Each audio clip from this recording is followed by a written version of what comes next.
Hello once again, everybody, and on behalf of the All-Star Football Officials Association Training Committee, I'd like to welcome you to our second video for the 2020 season. For this training video, all we really want to do is go over the rules changes that we'll see this fall. That way, if you do have spring games you're assigned, you'll be able to talk to the coaches about what you know. Again, we won't have our rule books. This is just, like I said, a summary of the rules changes. So if they have real specific questions, we may not be able to answer them in the spring, but for sure, by the time we get our rule books, we get going in the fall, we'll have all the answers. But again, there's no plays or anything to look at here. We just want to real quickly go through the rules changes and the points of emphasis that we'll see for the 2020 season. All right, so the first rule change isn't one that's going to have a significant impact on the season. It mainly has to do with some of the wording that was in the rule book, but basically what it boils down to is that teams are supposed to define or tell us who's going to make decisions for penalty enforcement. 9 times out of 10, maybe 99 times out of 100, that's going to be the head coach, but they can say like the offensive coordinator or even a player for that matter, if the head coach is either indisposed or in the press box or whatever it is. So there was some wording in the rule book that required the team captain to make that decision. They've kind of taken that out.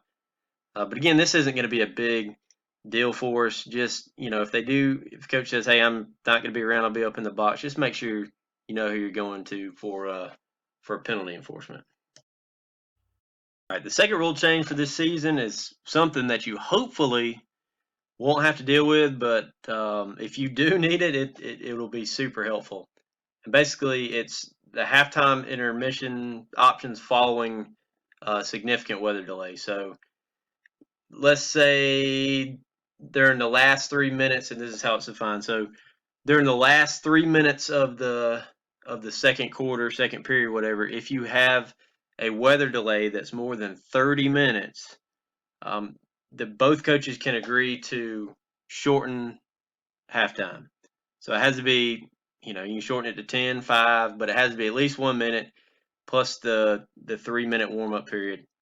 So, and it makes sense because if there's 2.5 minutes left in the second quarter, lightning strike, you're delayed an hour.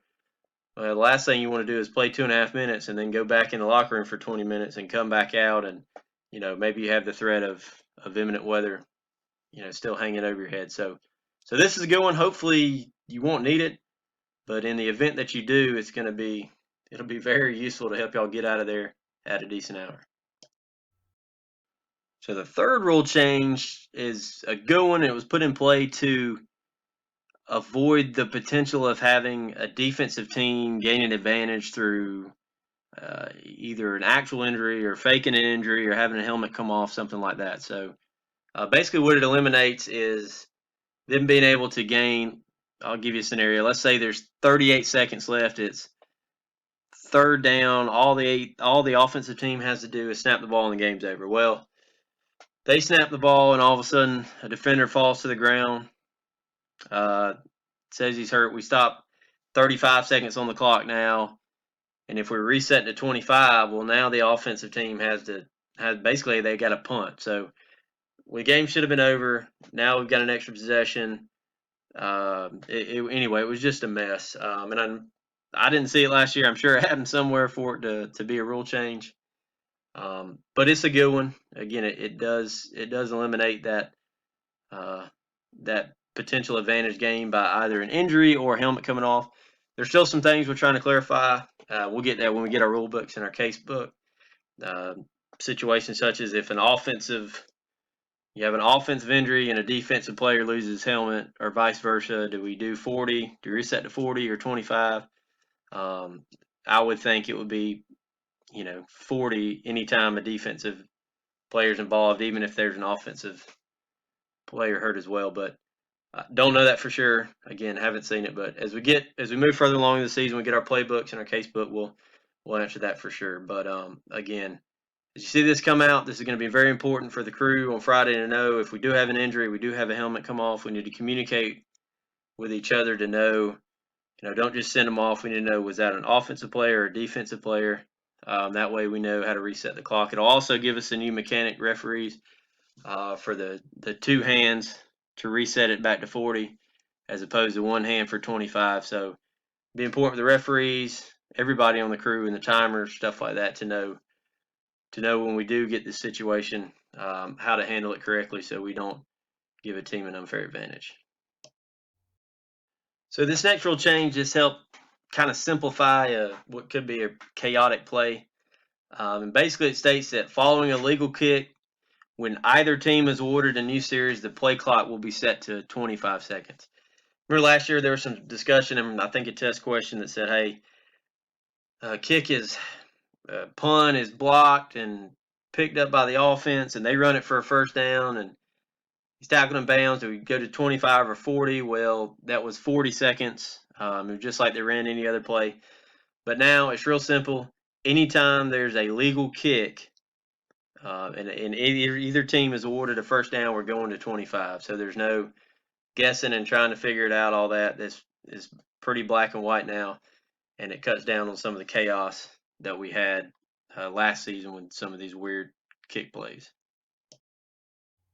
This next rule change has to do with something I'm sure we've all seen, and that's disconcerting acts. So basically, they changed the rule. So now, if a team is penalized, it's not a 15-yard unsportsmanlike foul anymore. It's a 5-yard foul if they're penalized for using disconcerting acts or words, basically mimicking a snap count or something like that. I know we've all heard a couple times a year we'll get a coach saying, hey, they're the reason we're false starting because their linebackers clapping his hands or yelling HUD or whatever it is. So hopefully this will encourage officials to be a little more aware of it and maybe call it where in the past they hadn't, because 15-yard penalty can really derail a game. Most of the time it can be most of the time it'll result in a first down. Again, not all the time, most of the time it will. But along the same lines, hopefully it doesn't encourage the defense to try and use disconcerting acts, because now it's only a 5-yard foul. So two sides of every coin, but hopefully if coach is asking in the spring, we can tell him, yeah, it went from 15 to a 5. But we'll still have to address the issue if it does pop up. All right, the final rule change we want to talk about for the 2020 season has to do with spiking the ball to conserve time. In the past, as we all know, you had to take the snap under center. It had to be hand-to-hand, clean exchange, and you could ground it that way without being penalized for an illegal forward pass. This year, they're allowing the quarterback to be in a shotgun formation and spike the football without penalty. I don't have the rule book, but I'm guessing what you'll see is going to have all the right word and say has to be a clean exchange, and he has to immediately spike the ball into the ground. I'm sure it'll have just like the hand-to-hand. If he bobbled the snap, hit the ground, he picked it up and spiked it, that was illegal. If he takes 2 steps to his right or pump fakes or does anything other than spike the ball straight into the ground, that'll still be illegal as well. But my opinion, it's been out there for a few years, been a long time coming. So hopefully it'll help simplify things a little bit more, and teams don't have to. Some teams that don't take snaps under center at all don't have to change everything up just to try and spike the ball to stop the clock. And finally, this is the 3 points of emphasis for the 2020 season. And some of them you won't be surprised to see, like sportsmanship. I believe that's on there quite a bit. And it's in every sport. Intentional grounding we just talked about. I'm sure it'll have to do with intentional grounding as well as illegal forward passes and everything that goes along with it. And finally, the ineligible downfield and line of scrimmage formation. And again, they had the rule change last year. I don't think we had too many issues with it, but again, that's point of emphasis. The Federation, I'm sure, will put out something as we get started, the little magazine type deal we always get with our rule books.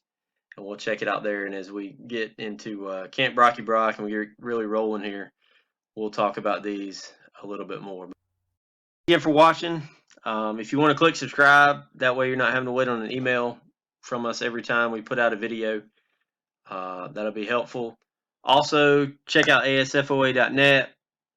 not only do we put the videos up there, but we also have other resources you can use as well to help you study, help you get ready for the season, whatever it is. So if any of y'all ever have any questions, comments, concerns, any of that, again, feel free to reach out to any of us on the training committee. We'll be glad to help. Thank you.